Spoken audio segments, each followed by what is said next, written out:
নমস্কার, আপনারা দেখছেন ওঙ্কার বাংলা, সঙ্গে রয়েছে দেবাঞ্জলি। নজর রাখবো এই মুহূর্তের বিশেষ কিছু খবরের দিকে।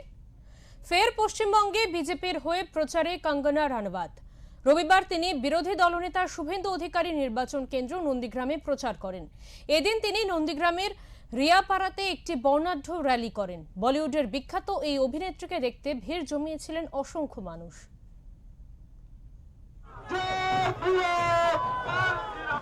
কগনাদির ট্যাবলোর পেছনে সব টোটোগুলো সারিবদ্ধভাবে আসবে। কগনাদির ট্যাবলোর পেছনে সারিবদ্ধভাবে সবাই আসবে। সবাই আস্তে আস্তে চলো, আমাদের এই পথযাত্রা ভীমবাজার পর্যন্ত হবে। তাই সব টোটোগুলো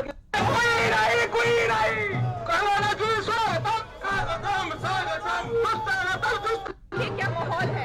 नंदीग्राम की जनता ने कभी भी अन्याय नहीं सहा है। स्वतंत्रता संग्राम से लेकर आज तक जो है अन्याय के खिलाफ लड़ाई करी है और यही हम देख रहे हैं। पिछली बार भी ममता को यहाँ से भगाया था, बॉडी बन गई थी वो, और अब जो है यहाँ से आई ही नहीं, कहीं और से जाके गई।